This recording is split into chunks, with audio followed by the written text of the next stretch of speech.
बिस्मिल्लाहिर्रहमानिर्रहीम। दोस्तों, जैसे कि आपको पता है कि अभी जो आने वाली सीरीज है पाकिस्तान की बांग्लादेश के अगेंस्ट, जो कि कल से स्टार्ट हो रही है, उसमें दोनों पाकिस्तानी स्टार्स बाबर आजम और मोहम्मद रिजवान की मौजूदगी नहीं है। दोनों को ही ड्रॉप किया गया है। ऐसे में मिकी ऑर्थर, जो कि पाकिस्तानी हेड कोच थे, अभी आपको पता है माइक हैसन है, उनसे पहले जो कोच थे उनका एक बहुत ही बड़ा बयान आ गया है। उन्होंने कहा है कि अगर मैं टीम को सिलेक्ट करता, अगर मैं होता, तो बाबर आजम कभी भी ड्रॉप ना होते। सिर्फ बाबर आजम ही नहीं, मोहम्मद रिजवान के बारे में भी उन्होंने यही कहा कि मोहम्मद रिजवान भी कभी भी उनकी टीम से ड्रॉप नहीं होते। स्पेशली T20 की वो बात कर रहे थे। अच्छा, उन्होंने ऐसा क्यों कहा?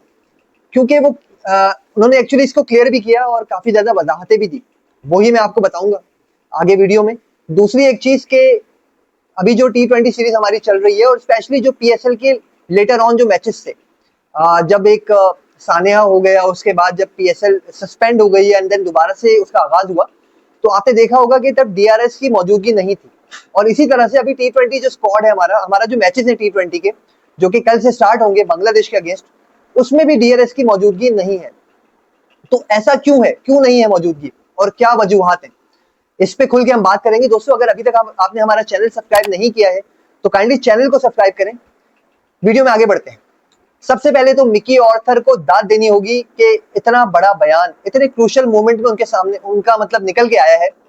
अगर हम थोड़ा पास्ट में चले जाएं, तो बाबर आजम और Mohammad Rizwan last T20 series वो खेले थे 2024 में, और 2025 में जो हमारी सीरीज थी न्यूजीलैंड के अगेंस्ट, 5 T20 की वो सीरीज थी, उसमें दोनों को ड्रॉप किया गया। अच्छा, हम खुद भी कह रहे थे कि यार थोड़ा रेस्ट तो देना चाहिए, बेशक अब रेस्ट तो देना चाहिए, लेकिन परमानेंटली अगर एक आप स्क्वाड से उनको बाहर कर दें तो मुझे नहीं लगता कि ऐसा अच्छा भी है टीम के लिए भी, और ऐसा होना नहीं चाहिए बिल्कुल। क्योंकि मोहम्मद रिजवान और बाबर आजम, हम पहले ही बहुत बार कहते आए हैं कि भाई उन दोनों में से एटलीस्ट एक प्लेयर को टीम में जरूर होना चाहिए, क्योंकि वो टीम की स्पाइनल कॉर्ड का काम करते हैं, रीढ़ की हड्डी का काम करते हैं। उन दोनों में से किसी भी बल्लेबाज को उठा लें, वो एक ट्रेंड सेट करते हैं। अगर टीम कहीं लड़खड़ाती है तो वो सहारा देते हैं, और ऐसा बहुत बार होते दिखा है।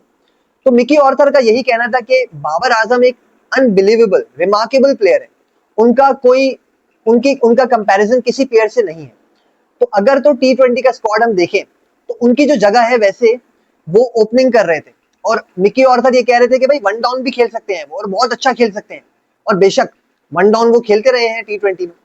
तो उनका कहना यही था कि अब देखना होगा कि उनकी जगह जो प्लेयर सिलेक्ट हुए हैं वो कैसा परफॉर्म करते हैं। उनको नहीं लगता कि अच्छा परफॉर्म करेंगे, क्योंकि वो तो इस चीज पे उनका जो रिस्पांस था वो काफी ज्यादा नेगेटिव था, और काफी ज्यादा गुस्सा थे वो इस बात पे। ऑल्दो अब पाकिस्तान क्रिकेट से उनका खास कोई ताल्लुक है नहीं, लेकिन उनकी बहुत ही अच्छी अचीवमेंट्स रही हैं अगर हम उनके रिकॉर्ड्स को देखें तो। खैर, मोहम्मद रिजवान के बारे में उन्होंने कहा कि भाई वो एक वर्सेटाइल क्रिकेटर है, और स्पेशली उनकी कीपिंग स्किल्स के बारे में उन्होंने बात की। उन्होंने कहा कि अभी अभी आप उठा के देख लें कि आपके क्रिकेट में, पाकिस्तान क्रिकेट की वो बात कर रहे थे, इवन के तीनों स्क्वाड्स की बात, तीनों फॉर्मेट्स की बात कर रहे थे, T20, टेस्ट और ODI। वो कह रहे थे कि आप देखें कि आपके पास बेस्ट विकेट कीपर इस वक्त कौन है।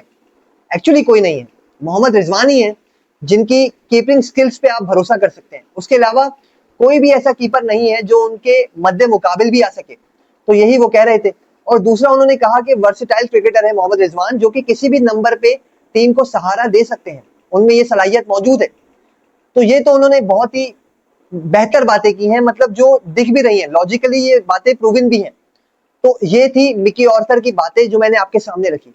अब अगर DRS को हम देखें, तो DRS, पाकिस्तान का क्या कहना है इसके बारे में, PCB का क्या कहना है? भाई उनका कहना ये है कि जो टेक्निकल स्टाफ होता है DRS को सपोर्ट करने के लिए, उसको मतलब चलाने के लिए, ऑपरेट करने के लिए, फंक्शन में लाने के लिए, वो मौजूद नहीं है। अब इसका क्या मतलब हुआ? इसका मतलब तो ये हुआ कि जो टेक्निकल स्टाफ है DRS को कंट्रोल करने के लिए, वो हमारा अपना स्टाफ नहीं है, वो शायद ये बाहर मुल्क से कहीं लेकर आते हैं, वहीं से स्टाफ आता है। तो भाई इतना टाइम हो चुका है, अभी तक आपने अपने स्टाफ को ट्रेन नहीं किया, मतलब सवालिया निशान तो है ना। ये सवाल तो उठता है फिर कि PCB पे अगर हम बात करें तो भाई कितना टाइम लगेगा आपको कि आपके अपने टेक्निकल स्टाफ को इस चीज पे आप ट्रेन करें? आपको कब तक सहारा लेना पड़ेगा किसी दूसरी कंट्रीज का या किसी दूसरे मुल्कों का? वहां से कोई आएंगे बंदे और वो आके DRS चलाएंगे? ये कैसी बच्चों वाली बात है, कितनी इलॉजिकल बात है ये। मतलब मैं तो ये सोच रहा था कि यार शायद इससे बेहतर कोई रीजन दिया होगा PCB ने DRS को ना यूज करने का इस सीरीज में, लेकिन ये रीजन सुन के ना मेरे तो तोते उड़ गए। और मुझे लगता है कि आपके भी उड़ गए होंगे, क्योंकि ये बहुत ही अजीब सी बात है। ऐसा कैसे कोई कंट्री कह सकती है कि यार हमारे पास टेक्निकल स्टाफ नहीं है इसको ऑपरेट करने के लिए। बहुत ही अजीब सी बात है ये दोस्तों, बट फैक्ट यही है जो मैंने आपके साथ शेयर किया। अच्छा, अब T20 क्योंकि आपने देखा है कि जो PSL था उसका सत्यानाश हुआ एंड में, और सारे के सारे जो पीछे के मैचेस थे वो काफी ज्यादा खराब हुए। इसके अलावा जो T20 की अगर हम बात करें ना, तो मुझे लगता है कि उसका उसमें भी काफी ज्यादा इसका अफेक्ट होगा। आपको क्या लगता है कितना अफेक्ट हो सकता है इस पे? मुझे बताइएगा कमेंट सेक्शन में। अगर वीडियो आपको पसंद आए तो काइंडली वीडियो को लाइक कीजिएगा, हमारे चैनल को सब्सक्राइब करें। मिलेंगे इंशाल्लाह नेक्स्ट टाइम ऐसी इंटरेस्टिंग वीडियो के साथ। तब तक के लिए अल्लाह हाफिज।